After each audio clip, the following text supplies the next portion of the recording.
파이팅 성북 시간이 돌아왔습니다. 점점 더워져서 움직이면 땀이 나서 걷기도 힘든 여름이 되네요. 올해는 더 덥다고 그러죠. 그런데 뭐 마스크까지 하고 다니기도 힘들지만 아직도 조심해야 하겠지요. 오늘은 성북 명소 소개와 감동적인 글로 방송을 진행하겠습니다. 진행해 이건희, 전신자 인사드립니다. 안녕하세요. 먼저 성북 백경 성북으로 오세요라는 책에서 성북구의 명소를 몇 가지 소개합니다. 첫 번째 성곽이 참 많더라고요. 첫 번째는 서울 성곽입니다. 서울 성곽은 성북동 경계가 되는 창덕궁 뒤편 와룡공원 성벽으로 한양 도성을 이루고 있는 서울의 성곽 중에서 북한산 능선을 따라 이어진 사람들이 사는 공간과 만나기 시작하는 지점인 와룡공원 부근의 성벽입니다. 성북구라는 이름은 문자 그대로 지역이 도성의 북쪽에 위치한 데서부터 유래하였다고 합니다. 숙정문은 서울 성곽을 이루는 4대문 가운데 하나로 도성의 북쪽 대문이며 조선 한양 도성의 4대문 중 북문, 북대문이라고 부르기도 합니다. 숙정문을 열어놓으면 한양 여인들 바람난다. 숙정문이 지난 4월 1일부터 일반에게 개방됐는데 서울의 4대 성곽 중 하나이지만 1968년 무장공비 침투 사건인 121 사건 이후 군사보호시설구역으로 지정되어 통제되었다가 이번에 부분 개방이 이루어지게 되었습니다. 38년 만에 시민에게 공개가 되었습니다. 네. 세 번째로 미아리 점성촌입니다. 미아리 고개에서 도남동으로 가는 길 사이에 미아리 점성촌을 이루고 있습니다. 1960년대에서부터 자리 잡기 시작하여서 1980년대에는 100여 개 이상의 점집들로 이루어졌으나 2009년 기준으로는 18곳만 남은 상태로 사라져 가고 있습니다. 외국인들도 굉장한 관심을 갖고 찾아왔다고들 합니다. 네 번째 성북천입니다. 꼬마 청계천 성북천에서 무더위를 이깁시다. 성북천은 북악산 성북동에서 발원하여 서울 도심을 관통하고 청계천 하류로 흐르는데 2010년 생명력 있는 자연하천으로 복원된 성북천은 아직은 덜 알려진 하천이기도 합니다. 하천이 흐르는 지역 특성도 살리고 접근성도 용이하게 하면서 생태 체험 공간도 고려했기에 복원하는데 8년여의 오랜 기간이 소요되었다고 합니다. 굉장히 오랫동안 복원했네요. 지인이 보내주신 감동적인 글이 있어서 여러분과 함께 하려고 합니다. 잘 익은 인생 80대, 이상하게 생각하시겠지만 잘 익은 인생 80대, 남편의 사업 실패로 거액의 빚을 지고 세상을 떠나자 마지못해 생계를 위해 보험회사에 일을 하는 아주머니 한 분이 계셨습니다.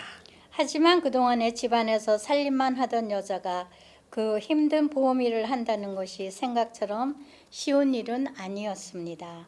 대학에 다니는 딸만 아니면 하루에 수십 번 하던 일을 그만두고 싶을 정도로 힘겨운 나날의 연속이었습니다.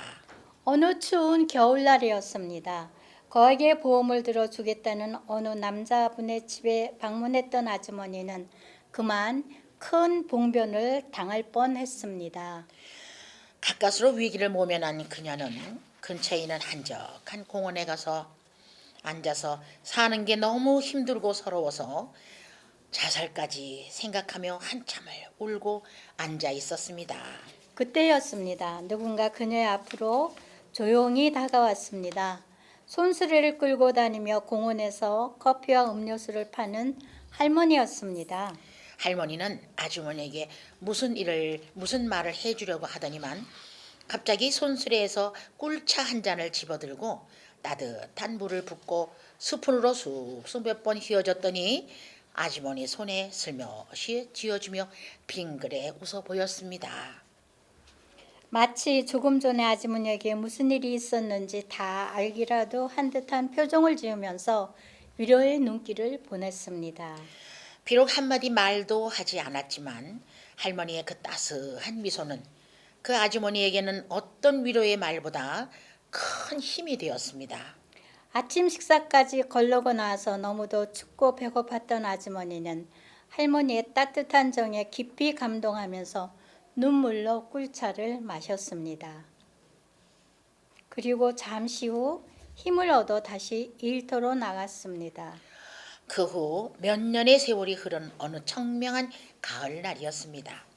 공원에서 음료수를 팔고 난 후 귀가하던 할머니가 길 건너편에서 오토바이 사고를 당하게 되었습니다. 노쇠한 몸이었지만 다행히 수술이 무사히 끝나 생명엔 지장이 없었는데 뺑소니 사고였기 때문에 할머니는 한 푼도 보상을 받지 못했습니다. 퇴원하는 날이 가까워 오면서 할머니는 거액의 수술비와 병원비 때문에 밤잠을 이룰 수가 없었습니다. 할머니의 딸이 퇴원 수속을 위해 원무과를 찾아 갔을 때였습니다. 원무과 여직원은 할머니의 딸에게 병원비 계산서가 아닌 쪽지 하나를 건네주는 것이었습니다. 그 쪽지에는 다음과 같은 내용이 적혀 있었습니다.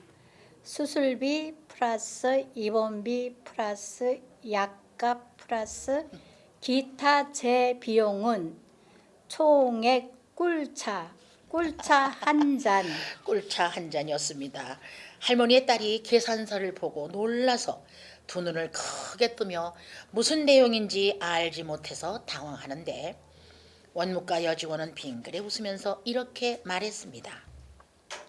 8년 전 자살을 생각했다가 꿀차 한 잔에 다시 용기를 얻어 지금은 보험왕이 되신 여자분께서 뺑소니 오토바이를 기사를 보셨고 공원에서 음료수 파시는 할머니의 딱한 사정을 알게 되셨다고 하면서 이미 모두 지불하셨습니다.